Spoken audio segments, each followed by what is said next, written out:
If you have a terrorist organization or a criminal organization, let's call it a criminal organization, and this organization is selling drugs, not on the streets, but in pharmacies. But these drugs are not licensed drugs. These drugs are just drugs they sell on the streets, but they're repackaged. All right? So people are purchasing these medicine and they're getting addicted. They're not even aware why. And they get all these side effects. So they're being destroyed by these drugs.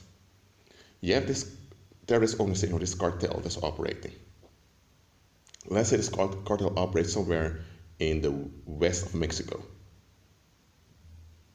Now, this cartel consists out of only 45 people in total. Those 45 people are just mortals, just like everyone else. They need to eat, drink, they need to poo, they need to pee, they need to sleep, just like everyone else. The only reason this cartel can remain in existence is because they have a grip on the population. And the population around them, let's say they live amongst, let's say, 2 million people. Because Mexico is a quite populous nation. Around 105 people live within the borders of the Republic of Mexico. It's a federal republic, but okay. Let's say you have 2 million people in that town, or not town, in that city where that cartel is seated. Those 2 million people, well, if you exclude the small children, they know about the cartel's existence. They know the cartel has like 100 thugs working for them. So look at this. You have 2 million people, 45 people who are from the cartel, and 100 thugs. So guys from the street with guns working for them. Just 100. Then ask yourself, where do those 100 thugs get their weapons? Who makes those weapons? Who delivers the ammunition? Where do those 100 guys sleep? Where do they have a roof above their head? In that same city. Now, who owns the real estate of that city? The people of that community. So when you look at the bigger picture, that cartel can only remain operative as long as the population collectively agrees to tolerate them. So let's say this cartel exported much drugs to pharmacies in the United States and even to the Bahamas. They made a lot of money, but a lot of people died due to those covert drugs that they were selling. Now, who is responsible for the death of those patients? Some will say the pharmacists should check what they import. Others will say no, it's importers that are responsible. Some say, well, it's the people that take the drugs themselves, even though they were deceived, they still have the responsibility to research it. There are a lot of debates going on. But if you look at it practically, it's a cartel taking advantage of the weaknesses of other people. So those other people are not responsible for the cartel doing that. The cartel is doing it. Okay, but how can the cartel do it? They are energized. Then who energizes them? That population in that city in Mexico. So without the population energizing it, the cartel wouldn't be able to do anything. So who really killed those patients in the United States and the Bahamas? That population in Mexico of that city. It may sound very harsh and very cruel what I'm saying, but that's how it is. If they would have decided collectively, you know what, we're not going to put up with those 45 people thinking they're everything, it has to stop. Because those 100 thugs live amongst them, they could have kicked all those men out of their homes and they would have become homeless. They're just 100 men in a community of 2 million. With ease, 30,000 people could have stopped, or maybe 2,000 people by just joining together could have stopped that whole cartel, just like that. It's because the people chose to live in fear, in relief seeking, that the cartel was energized. And the cartel leader is a pagan, has a contact with shadow government. That's why he uses symbolism, because he traps the population with symbolism to attach the population to his cartel. But nevertheless, it's the people that don't look beyond. It's the people keeping their operation working. You know what I'm saying here? Now, why did I give you this parable? It is because I want you to look at the bigger picture. Okay? Who are the real perpetrators of the violence that happens on the earth. So people will say it's Satan and the demons. Yes, of course they are the perpetrators, they are. However, just like that cartel, that Mexican cartel, they need to be energized. And who energizes Satan and his demons? The world population does. Why are they doing it? They have their reasons. They want relief. That's their reason. They have no reasons. They just want to be left alone. They want to will whatever they will without any consequence for what they will. And they just have to be excluded. They just have to be accepted. Not acceptance in the sense of acceptance. They want to be exempt from having to comply with justice. That's it. That's the situation. So actually, it's worldly people that enable the demons. And in fact, they're the ones energizing them, and empower them to rule over them. So who are the real perpetrators here? Worldly people are. But yeah, you have those Babylon church where they tell you, no, you can't say that, that's not loving, that's not kind. No, it's not loving, it's not kind. But it's also not loving and not kind that worldly people keep holding on to the negative. I'm telling you, worldly people are the perpetrators. But you can't say that because they will never accept responsibility, because then they need to change, need to comply with justice. And to comply with justice means you need to give up things. And that's the thing. They don't want to give up stuff. They become resentful. They begin to fight. So who are the real perpetrators? Worldly people. Yes, Satan is there. Satan's doing his thing. Of course, you trample upon the whole camp of the enemy. But hold on a minute. Who finances the camp of the enemy? Just like that cartel in that parable, the cartel has a camp. They have 100 troops, paramilitary troops, 103 thugs that work for them. But who energizes the camp of that cartel? The population does. Okay? So who's really the perpetrator? The population. Okay, let's look at it on a smaller level. Have you ever had an individual that did something completely out of line? Not just a mistake, but they really acted out, attacked you, or they said something that didn't add up, or they just acted in a violent manner. They did something that really didn't add up and it wasn't provoked. Look, if someone is standing near an elevator and you suddenly approach someone very physically, of course someone is going to be shocked and they may do something they normally wouldn't do. Okay? I'm not talking about that. I'm talking about when someone does something completely out of the blue that doesn't add up, that's harmful and that's dangerous. And later, you confront the individual with evidence, whether you have the behavior on tape or whether you have witnesses. You confront the individual, not to attack the individual, but to ask for explanation, what's going on.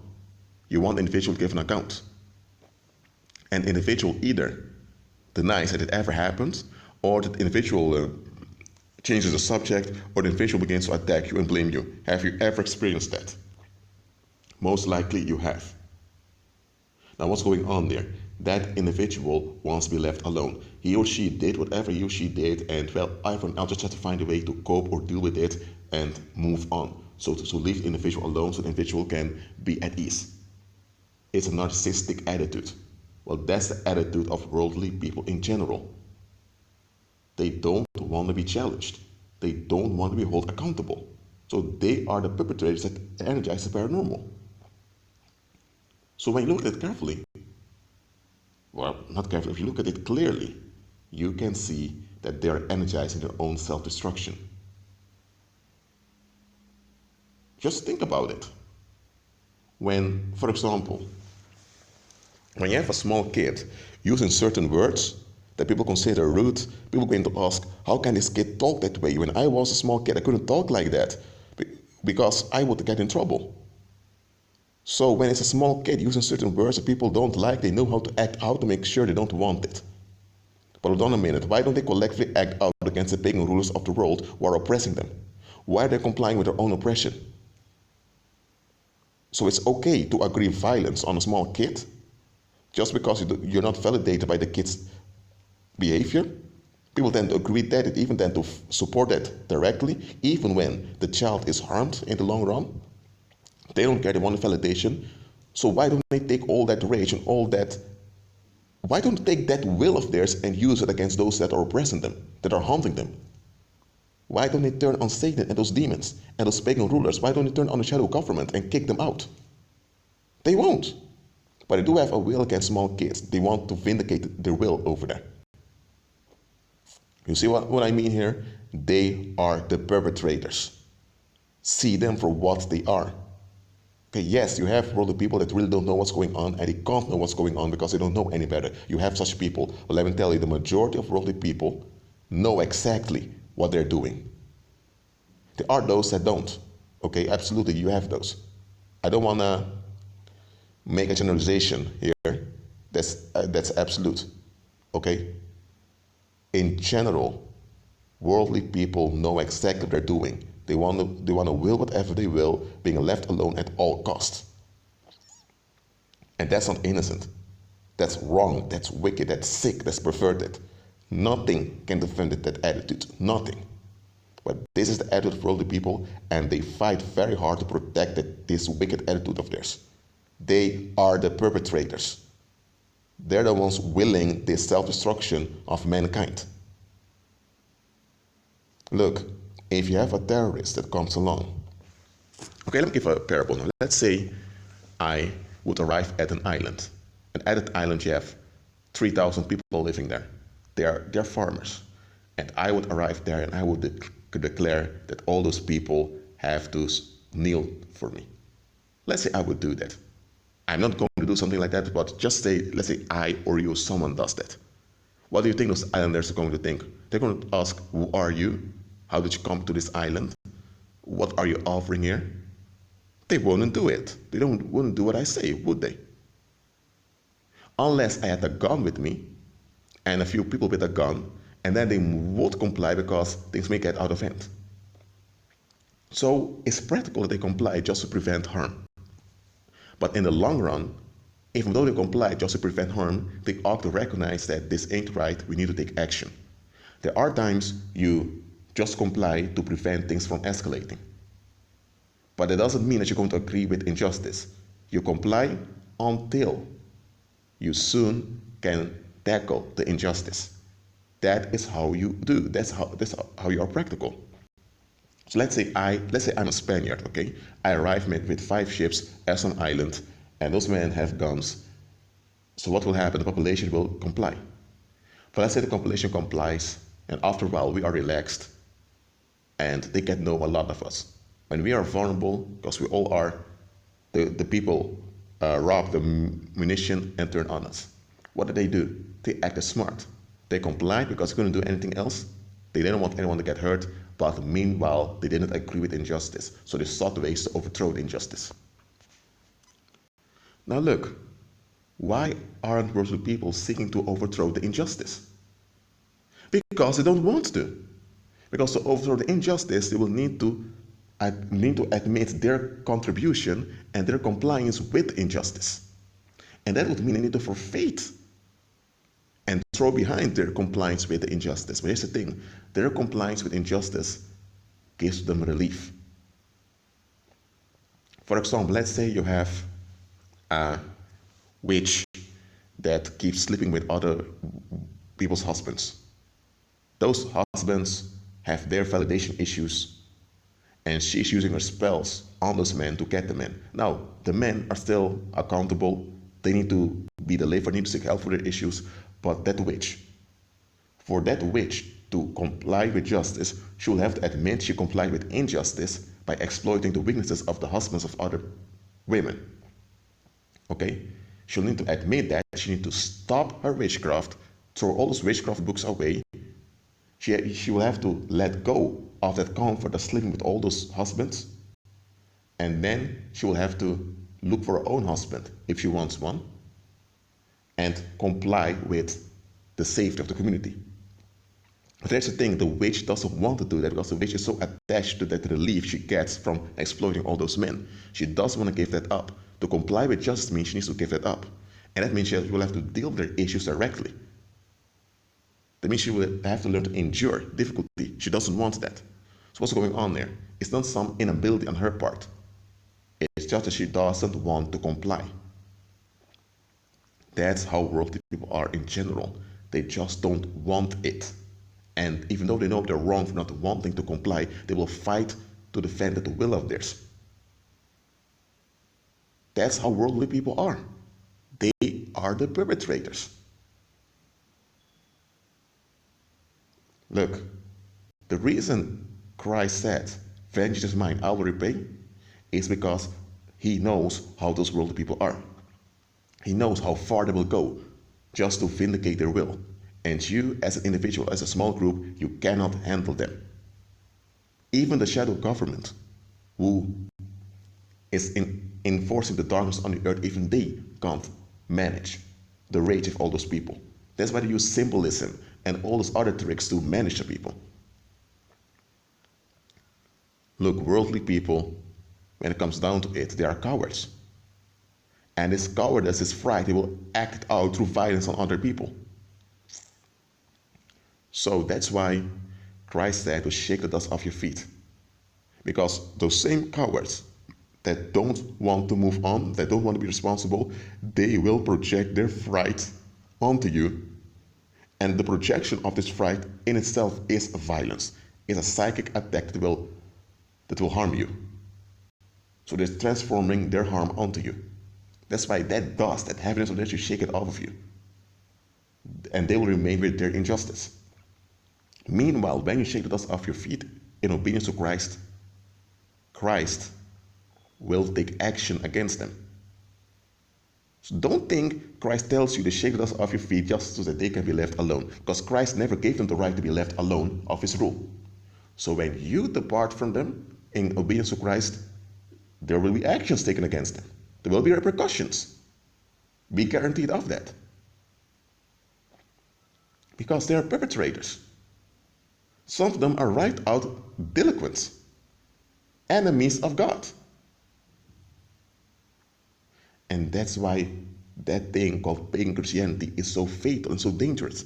Because pagan Christianity tells you that you need to embrace the enemies of God, that you have to cater onto them, you have to pamper them so that they will love Christ. That's what pagan Christianity teaches you.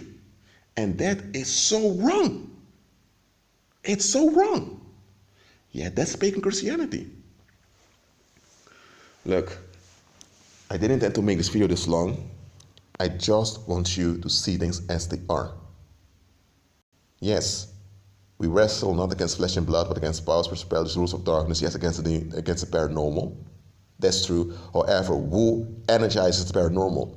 Who keeps sacrificing their sons to evil spirits? Who keeps abusing children? Or who keeps enabling child abusers? Who keeps enabling exploitation of men by narcissistic women? Who keeps enabling domestic violence, both on children and on wives, or sometimes on husbands, because husbands are also the target of domestic violence? Who is enabling, energizing all of this? Worldly people. So who are the perpetrators? Worldly people. It's them raging against the rule of Christ. It's them willing it. But you know what Christ is doing? Christ is laughing at them. Why? Because Christ has already worked out the completion of his kingdom on the earth. And that's why you ought to agree with Christ. And be sure of this. Anyone who agrees anything against you, there will be repercussions on them. Because you are in agreement with Christ, you do his will. So when anyone who agrees against you agrees against Christ directly. Look, let's say you have a police officer walking down there. He's not a high position officer, he's just a new guy. He's 19 years old, he just became an officer. He just has to handle some tickets. He wears his uniform. Anyone that mistreats that guy while he wears his uniform, the government comes after you. Let's say you're in Britain and you treat the police officer dirty. What will happen? You'll be arrested. You'll spend a night in jail. You may even get a record. Or if you assault one of those police officers, even if it's a low-ranking one, oh dear, you are in big trouble. The legal system comes after you to show you, to validate and to honor the uniform. Because they will tell you, live in the jurisdiction of the United Kingdom until you have the British police, so you will honor the uniform and you will comply with them.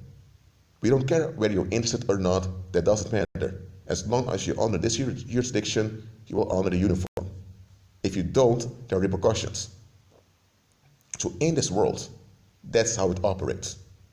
Even if you have police officers that are crooked, people still keep defending the validation of the uniform. Okay? But that's in the world. So now you want to tell me that someone is in agreement with Christ, doing God's will, and anyone can just treat them however they want or think one whatever they want, and there are no consequences? That's not the case. Look, just know what you're up to. I'm not condemning worldly people here. They're condemning themselves. There are worldly people that really don't know any better, so they can't do any better. You have those. But the majority of them, especially those that are a bit older, they know exactly what they're doing. They are reprobates. Okay? That's what they are. They are beast worshippers. See them for what they are. By seeing people for what they are, you disable predators from taking advantage of you. Those that see everyone as evil narcissists, they have a dark view, they have a dark perception that binds them. So such people are already being exploited by evil spirits. But then you also have people who only see the good. They never see the bad. That's also another trap, and predators can easily exploit you, and you choose to exploit others when you have that. But when you see things as they are, you see the kingdom of God, and you see the darkness, what the darkness is and what darkness is not. When you look at the bigger picture, it's very hard for predators to have a hold on you. It's very hard for you to be deceived in such a state. Again, see things as they are. Agree with Christ.